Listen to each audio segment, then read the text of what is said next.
All right. Self-sabotage, limiting beliefs, feeling stuck, bunch of garbage. But it is a common experience. And so we're going to talk about that and how to get unstuck. But give me 1 second. Somebody's at the door.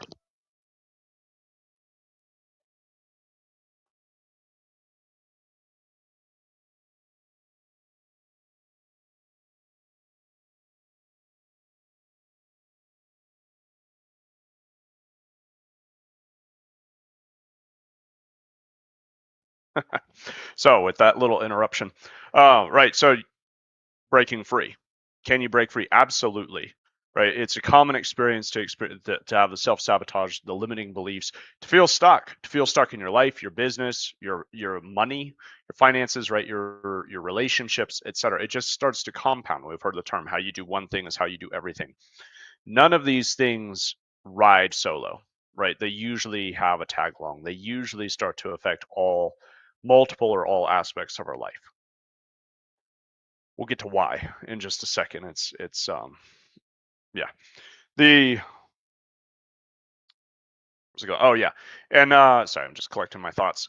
The If I get cut off again because the internet's a little flaky, just comment growth. Right? If you want more, I'll send you a training video you can watch, and we can connect further. All right, but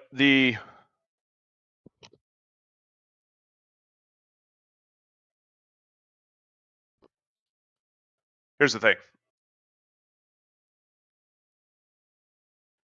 Self-sabotage and limiting beliefs. There's the answer to it. There's a simple fulcrum or a simple switch. There is a lever. There is a single lever that really shifts the whole experience. There's a lot that goes into it, so I'm not going to say it's so simple and like, why don't you get it all? It's not to make it simplistic, but there is a core, simple, single lever, right? And that is your state.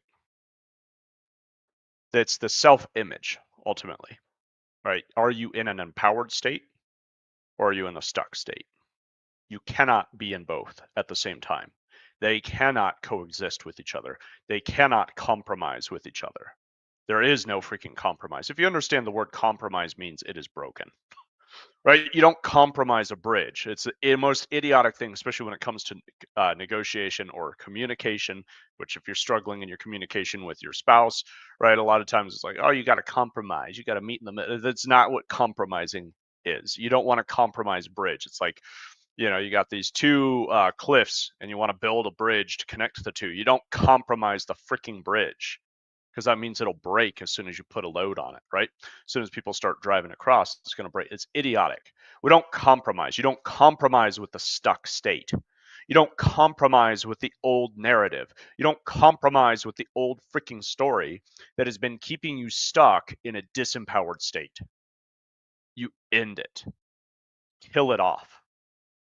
Yeah, that sounds ruthless and aggressive. But what else do you want? You want to keep dragging it along? I mean, that's the question you have to ask yourself. Have you had enough? Or do you want to keep going? Because if you don't like your state now, if you're unhappy with your business, if you're unhappy with your finances, if you're unhappy with your life, there's only one answer. It's you. Because if you're going to blame something else, well, now that thing you're blaming has the power, not you. Do you understand that? I hope you do, because that will set you free.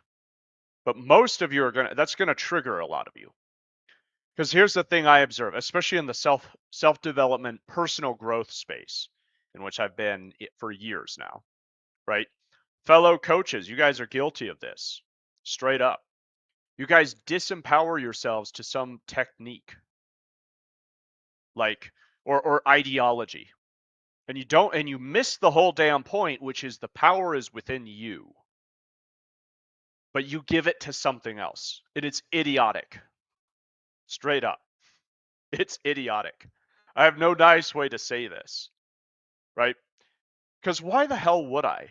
Why the hell would I try to like make this all soft and nice and make it sound good so everybody can feel good about it. Like that's part of the damn problem with the whole personal growth space. Is most of it is being surrounded is like how to surround yourself with sycophants. Sycophants are people that tell you what you want to hear. Most of the stuff is just sycophant or sycophantry, whatever the right word is. I'm not sure. It's like so having a bunch of yes men are your personal growth gurus and coaches, and they just tell you what you want to hear. Yeah. You're great. Just optimize where you're at and blah blah blah blah blah. Do you want to optimize or do you want to transform? Do you want incremental growth or do you want transformation? We live in the age of information, and yet there is a astounding lack of transformation. So my question to all of you is: do you want information or do you want transformation? If you want transformation, reach out and work with me directly. Freaking A. What else do you want me to say? Right? You can be a different person 90 days from now. Join my program. It will happen. I guarantee it. Right? If you do, like straight up, if you put the work in, if you engage with this process, you will be a different person 90 days from now. Why? Because I'm going to show you how to just reclaim your own power. It's not me empowering you, it's you empowering yourself. I'm just your guide and your facilitator. Right. But back to what I was saying is a lot of this stuff disempowers you to a process. So like hypnosis or NLP or like, some kind of technique does not have power. They're useful. So hear me on this. They can be useful. But for the most part, what happens is people get disempowered and think, oh, I need this technique to transform me. The technique doesn't do anything. You are the one with the power. Right? And until you make that shift internally, nothing will help you. No hypnosis, no NLP, no, I don't know what else, people are into.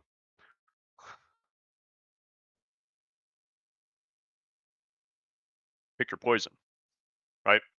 None of that has power. Same thing with like human design. I love human design. It's very powerful. It's very insightful into the mechanics of who you are. You're like the mechanical energetic construct of your being. It's fascinating and is very insightful. But you are more than your human design. And I watch people in the human design space disempower themselves to the ideology of human design. It's neurotic and it's stupid. Why? It's because it's the word that I said, disempower. It's disempowering. So they're not in an empowered state. They haven't used this beautiful methodology to uplift themselves. They've used it to create. It's like as Jesus calls out the Pharisees in the gospel, he tells them, that they go out and they find proselytes and they make them twice the son of hell that they are. Right? Same thing. It's just this perpetuating thing of those who are the protectors of the gatekeepers of some ideology, and then they become fanatics in it. But they don't uplift people. They don't help people. They tear them down. Right? And when the message of transfiguration and salvation is shared, they're the first ones to say, crucify him, right? And it's the same thing now because so many of you don't actually want growth because growth will challenge you to look at yourself. So I can't even speak to those people. If you're watching this, you're probably not one of those people. You're committed to growth. You want to grow, then you're going to have to look at yourself. You're going to have honesty. You're going to have to face yourself. If you're unwilling to face yourself, you will never grow. Period.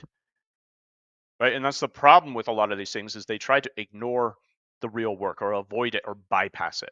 The classic like spiritual bypass surgery, if you've heard the term. It's and it's all over the place. Bypass. Let's do a bypass, and then let's do a confidence bypass. Let's do a this bypass, a that bypass, and the bypass will never leave you with a solid foundation because you're bypassing the real freaking work. And so you've disempowered yourself because the power is gone because you've given it away because you've never claimed it. This is the thing. You don't need hypnosis. You need to dehypnotize yourself from the cultural hypnosis that somehow these external things have power over your life, like money. That's the big one. Most of you are under the influence of money. You're afraid of it and you serve it. How do I know? Because consistently, I don't have enough money. I need more money. Right? I mean, if that's your state, you're in the state of lack. You are in a state of disempowerment to money. So now money has power in your life. How's that working out? Right? Straight up, how's that working out for you? Are you tired of it? Do you want to change it or is that cool? You're going to keep going. Are you going to keep it, are you going to shut me down, turn me off, scroll on, read somebody else's like motivational quote and just like continue, double down on the psychosis? That's a, what do you want to do? Or do you want to actually deal with why you've disempowered yourself to money? And once you do, you will reclaim your power and you will realize money doesn't have power in your life. You do. But you have to go through challenge and pain to do that. Nature itself reflects that truth to us. All of the world reflects this truth to us of sacrifice, of suffering for a purpose, right? Pointless suffering. That's a meaningless life. But life is suffering. What are you going to suffer for? Do you understand? That's the word passion means willingness to suffer. What are you passionate about? That's what you're willing to suffer for. So if you're not, right, so what are you going to suffer for? If it's not meaningful, then your life is meaningless suffering. Meaningless suffering is it's just absolute misery, right? And I speak as one knows. So the question, I mean, it just comes back to, are you willing to look at yourself? Do you want to be challenged? Do you want to grow? Do you actually want to grow? Do you actually want transformation? Or do you want to, or are you comfortable just perpetuating an unhappy cycle? Right? Because if you're not happy with your life, well, unless you change the program, you're just going to keep getting the same damn results. And this is why it's unpopular. This is why it's even like offensive. This message is offensive, right? Because what I'm telling you is that you're the one who has the power already. Whether you're conscious of it or not is a different question. Whether you're willing to acknowledge it or not is a different question, but you cannot avoid the truth at the bottom line, which is you have the power in your life. Your life is a three-dimensional printout of whatever kind of beliefs you happen to carry. So you are actively creating your life. Your life is just a reflection of your own internal state. So that's why I'm telling you, if you have issues, money's not going to be there for you because you've disempowered yourself to it. And you probably have some narrative and story running, which is how we reinforce the belief and how we perpetuate the state, which I told you is at the fulcrum of it all, is your state, your identity, your state. It's the fulcrum. But if you have a story running that you don't have enough money, well, then you'll always have not enough money. Or if you have a story running that, oh, a couple of months from now or a couple of years from now, I'll finally make it, then you're always putting off your success. Do you see that? Like you're just putting it off. The key is to step into the state now. You do have that ability to change your state now. It is through the power of your imagination, because right now you are imagining that you don't have enough money. And I know some of you are going to be like, no, I don't have enough money in my bank account right now. Go ahead, fight for your limitations if you want to. Fight for them. Fight me. You're not fighting me. You're just fighting yourself. Fight me on this. Go ahead. Fight for your limitations and you can keep them. Straight up. Like it's pointless. It's pointless. I'm not going to argue with anybody about this. If you want to fight for your limitations, you will keep them. Congratulations. I'm not even, it's a waste of time. What I'm telling you is if you don't have enough money, it's because you keep perpetuating the cycle that you don't have enough money. And until you take ownership of that, you're just going to keep perpetuating it. And yes, you might look at your bank account and it might not have enough money right now. But if you keep telling yourself the story, you will never have enough money. Do you understand? It's the way of changing the future outcome. Because right now you're imagining a negative future outcome, and then that's what you receive. And the victimhood loop, the failure loop, is to continually blame the results and configure our belief systems based on our results. Excuse me there. It's a backwards loop. That's why I call it the victimhood loop. Right? Is to blame the results, blame the circumstances, and say that's why I don't have what I want. Right? I'm not confident because I just pick money because it's such a big one. And especially if you're an entrepreneur or entrepreneurial, then you have to get on top of your money mindset, because your business will not succeed if you have a crappy money mindset. If you have a low financial set point, you're just going to keep coming back to that set point.